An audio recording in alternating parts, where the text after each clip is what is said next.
Cerkutay.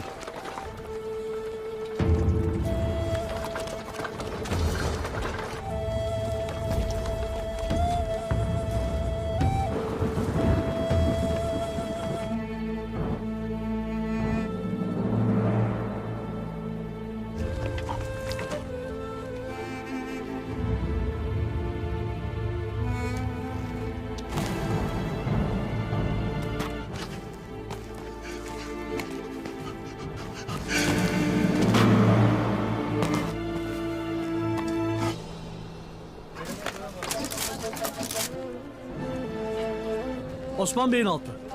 Cerkutay bu.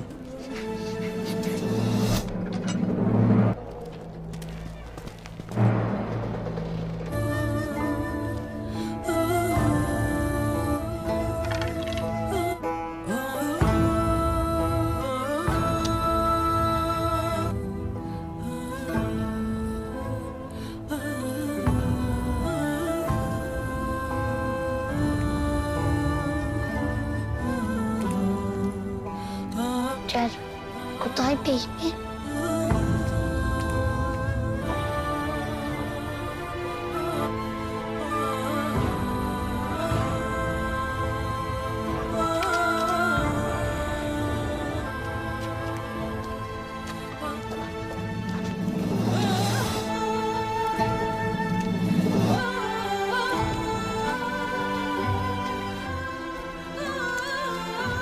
Cerkutay.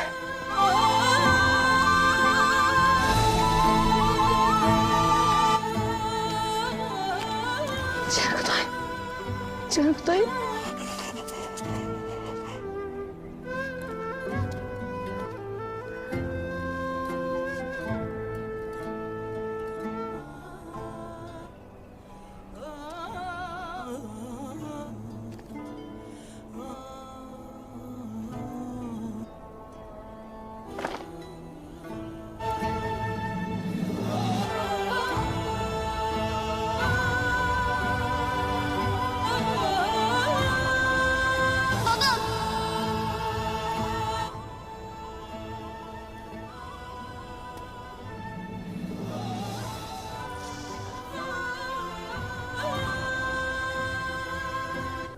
Hadi gel baba.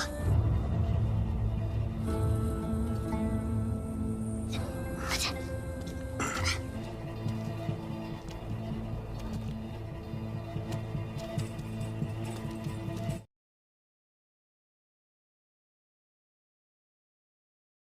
السلام علیکم ناظرین، اس قسط کے آغاز میں ہمیں جنگل دکھایا جاتا ہے۔ جنگل میں بالا خاتون نے ایک کپڑا اٹھایا ہوتا ہے اور وہ آگے بڑھ رہی ہوتی ہیں۔ اس کی حالت کافی خراب ہوتی ہے۔ اتنے میں اس کا بیٹا علاؤدین بھی اسے ڈھونڈتا ڈھونڈتا جنگل میں اس کے پیچھے آتا ہے۔ وہ جنگل میں اسے کافی حد تک تلاش کرتا ہے۔ بالا خاتون جنگل میں جاتے جاتے ایک جگہ پر پہنچتی ہیں جہاں پر اس کی بیٹی کی قبر ہوتی ہے۔ وہ وہاں جا کر اس قبر کے ساتھ پیار کرنے لگتی ہیں اور وہاں پر گرے ہوئے پتے ایک طرف کرتی ہیں۔ اتنے میں علاؤدین بھی وہاں پہنچ جاتا ہے جو کہ بالا خاتون کی باتیں سن رہا تھا۔ اتنے میں علاؤدین آگے بڑھتا ہے کیونکہ بالا خاتون کی حالت کافی خراب ہوتی ہے۔ وہ اسے کچھ کہتا ہے، وہ کہتا ہے کہ ماما آؤ چلیں، لیکن بالا خاتون صدمے میں ہوتی ہے، وہ رونے لگتا ہے، لیکن بالا خاتون اس کی ایک بھی نہیں مانتی کیونکہ وہ اتنی غم زدہ ہے اپنی بیٹی کے جانے کے بعد کہ اسے دنیا کی کوئی پرواہ نہیں۔ نہ تو اس کی آنکھوں میں سے آنسو آتے ہیں، وہ اندر ہی اندر تڑپ رہی ہے۔ علاؤدین کافی روتا ہے۔ اتنے میں بالا خاتون اسے دھکا دے کر پیچھے گرا دیتی ہے۔ تو یہ صورتحال ہوتی ہے اس سین میں۔ پھر ہم جیسے ہی دیکھتے ہیں سین پلٹتا ہے تو علاؤدین دائیں بائیں دیکھتا ہے تو وہاں پر بالا خاتون بالکل بھی نہیں ہوتی۔ اس کے سامنے ایک گڑھا ہوتا ہے، دراصل وہ گڑھا ایک قبر ہوتی ہے جس میں ایک سفید کپڑے میں لاش پڑی ہوتی ہے۔ علاؤدین آگے بڑھتا ہے اور اس قبر میں داخل ہو جاتا ہے۔ اصل میں وہ ایک اوپن قبر ہوتی ہے۔ علاؤدین جیسے ہی اس لاش کا کفن چہرے سے ہٹاتا ہے تو سامنے بالا خاتون کا چہرہ ہوتا ہے، جسے دیکھ کر علاؤدین چلانے لگتا ہے، ماما ماما کر کے پکارتا ہے اور کافی رونا شروع کر دیتا ہے۔ پھر وہ اسے اپنی گود میں لیتا ہے اور پھر چلانے لگتا ہے۔ اتنے میں علاؤدین کی آنکھیں کھل جاتی ہیں۔ دراصل علاؤدین اپنے محل میں ہی موجود ہوتا ہے جہاں سپاہی ایکسرسائز کر رہے ہوتے ہیں، تو اس کی آنکھ لگ گئی تھی اور یہ ایک خواب دیکھ رہا تھا۔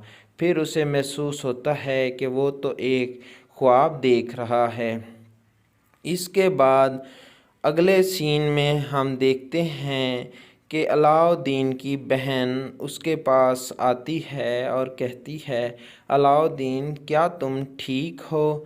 تمہاری حالت کافی خراب ہے۔ پھر وہ دوڑ کر جاتی ہے اور علاؤدین کے لیے پانی لاتی ہے اور کہتی ہے، علاؤدین اسے پی لو۔ تو پھر علاؤدین وہ جو گلاس میں پانی لائی تھی وہ پینے لگتا ہے۔ اس کی سسٹر اس سے پوچھتی ہے، کیا ہوا؟ تم اتنے ڈرے ہوئے کیوں ہو؟ تم اتنے پریشان کیوں لگ رہے ہو؟ مجھے کیا ہوا ہے؟ علاؤدین پھر اسے کہتا ہے کہ مجھے ایک بہت ہی برا خواب آیا جس میں نے بہت ہی عجیب دیکھا، جس وجہ سے میں ڈر گیا ہوں، کیونکہ ان کو پتہ ہے کہ ان کی ماما کی کیفیت کیا ہے۔ وہ کافی پریشان ہیں۔ یہ صدمہ صرف بالا خاتون کے لیے ہی نہیں بلکہ اس کے بیٹے، اس کی بیٹی کے لیے بھی یہ ایک بہت بڑا صدمہ ہے۔ پھر وہ دونوں بہن بھائی رونے لگتے ہیں اور ایک دوسرے کو گلے لگاتے ہیں۔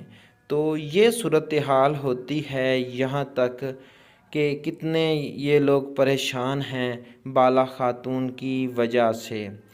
اس کے بعد ناظرین ہم اگلے سین میں دیکھتے ہیں کہ سپاہی پریکٹس کر رہے ہیں، یعنی کہ تلوار بازی، نیزہ بازی، اس طرح کی پریکٹس کر رہے ہوتے ہیں۔ تو اتنے میں کنور الپ آتا ہے۔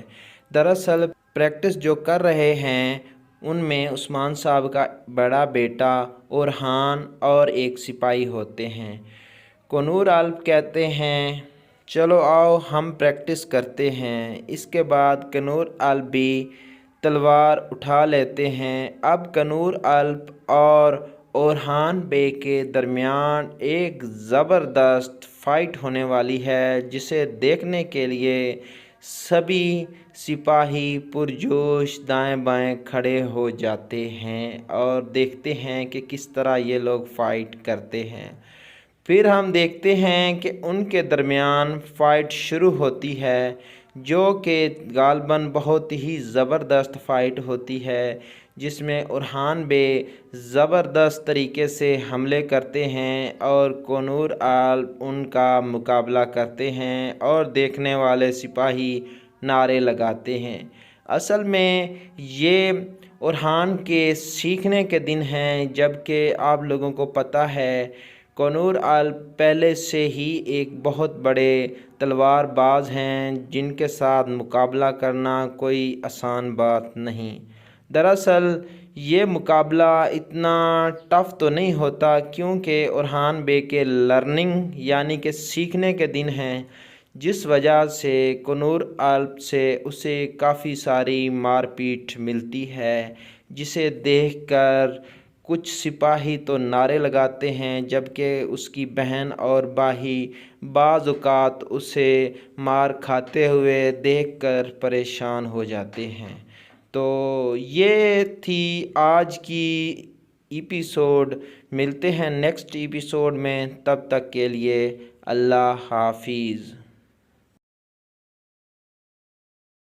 السلام علیکم ناظرین، اس قسط کے آغاز میں ہمیں جنگل دکھایا جاتا ہے۔ جنگل میں بالا خاتون نے ایک کپڑا اٹھایا ہوتا ہے اور وہ آگے بڑھ رہی ہوتی ہیں۔ اس کی حالت کافی خراب ہوتی ہے۔ اتنے میں اس کا بیٹا علاؤدین بھی اسے ڈھونڈتا ڈھونڈتا جنگل میں اس کے پیچھے آتا ہے۔ وہ جنگل میں اسے کافی حد تک تلاش کرتا ہے۔ بالا خاتون جنگل میں جاتے جاتے ایک جگہ پر پہنچتی ہیں جہاں پر اس کی بیٹی کی قبر ہوتی ہے۔ وہ وہاں جا کر اس قبر کے ساتھ پیار کرنے لگتی ہیں اور وہاں پر گرے ہوئے پتے ایک طرف کرتی ہیں۔ اتنے میں علاؤدین بھی وہاں پہنچ جاتا ہے جو کہ بالا خاتون کی باتیں سن رہا تھا۔ اتنے میں علاؤدین آگے بڑھتا ہے کیونکہ بالا خاتون کی حالت کافی خراب ہوتی ہے۔ وہ اسے کچھ کہتا ہے، وہ کہتا ہے کہ ماما آؤ چلیں، لیکن بالا خاتون صدمے میں ہوتی ہے، وہ رونے لگتا ہے، لیکن بالا خاتون اس کی ایک بھی نہیں مانتی کیونکہ وہ اتنی غم زدہ ہے اپنی بیٹی کے جانے کے بعد کہ اسے دنیا کی کوئی پرواہ نہیں۔ نہ تو اس کی آنکھوں میں سے آنسو آتے ہیں، وہ اندر ہی اندر تڑپ رہی ہے۔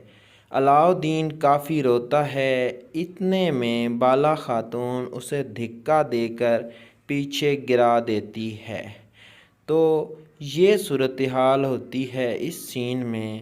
پھر ہم جیسے ہی دیکھتے ہیں سین پلٹتا ہے تو علاؤدین دائیں بائیں دیکھتا ہے تو وہاں پر بالا خاتون بالکل بھی نہیں ہوتی۔ اس کے سامنے ایک گڑھا ہوتا ہے۔ دراصل وہ گڑھا ایک قبر ہوتی ہے جس میں ایک سفید کپڑے میں لاش پڑی ہوتی ہے۔ علاؤدین آگے بڑھتا ہے اور اس قبر میں داخل ہو جاتا ہے۔ اصل میں وہ ایک اوپن قبر ہوتی ہے۔ علاؤدین جیسے ہی اس لاش کا کفن چہرے سے ہٹاتا ہے تو سامنے بالا خاتون کا چہرہ ہوتا ہے، جسے دیکھ کر علاؤدین چلانے لگتا ہے، ماما ماما کر کے پکارتا ہے اور کافی رونا شروع کر دیتا ہے۔ پھر وہ اسے اپنی گود میں لیتا ہے اور پھر چلانے لگتا ہے۔ اتنے میں علاؤدین کی آنکھیں کھل جاتی ہیں۔ دراصل علاؤدین اپنے محل میں ہی موجود ہوتا ہے جہاں سپاہی ایکسرسائز کر رہے ہوتے ہیں، تو اس کی آنکھ لگ گئی تھی اور یہ ایک خواب دیکھ رہا تھا۔ پھر اسے محسوس ہوتا ہے کہ وہ تو ایک خواب دیکھ رہا ہے۔ اس کے بعد اگلے سین میں ہم دیکھتے ہیں کہ علاؤدین کی بہن اس کے پاس آتی ہے اور کہتی ہے، علاؤدین کیا تم ٹھیک ہو؟ تمہاری حالت کافی خراب ہے۔ پھر وہ دوڑ کر جاتی ہے اور علاؤدین کے لیے پانی لاتی ہے اور کہتی ہے، علاؤدین اسے پی لو۔ تو پھر علاؤدین وہ جو گلاس میں پانی لائی تھی وہ پینے لگتا ہے۔ اس کی سسٹر اس سے پوچھتی ہے، کیا ہوا؟ تم اتنے ڈرے ہوئے کیوں ہو؟ تم اتنے پریشان کیوں لگ رہے ہو؟ مجھے کیا ہوا ہے؟ علاؤدین پھر اسے کہتا ہے کہ مجھے ایک بہت ہی برا خواب آیا جس میں نے بہت ہی عجیب دیکھا، جس وجہ سے میں ڈر گیا ہوں، کیونکہ ان کو پتہ ہے کہ ان کی ماما کی کیفیت کیا ہے۔ وہ کافی پریشان ہیں۔ یہ صدمہ صرف بالا خاتون کے لیے ہی نہیں بلکہ اس کے بیٹے، اس کی بیٹی کے لیے بھی یہ ایک بہت بڑا صدمہ ہے۔ پھر وہ دونوں بہن بھائی رونے لگتے ہیں اور ایک دوسرے کو گلے لگاتے ہیں۔ تو یہ صورتحال ہوتی ہے یہاں تک کہ کتنے یہ لوگ پریشان ہیں بالا خاتون کی وجہ سے۔ اس کے بعد ناظرین ہم اگلے سین میں دیکھتے ہیں کہ سپاہی پریکٹس کر رہے ہیں، یعنی کہ تلوار بازی، نیزہ بازی، اس طرح کی پریکٹس کر رہے ہوتے ہیں۔ تو اتنے میں کنور الپ آتا ہے۔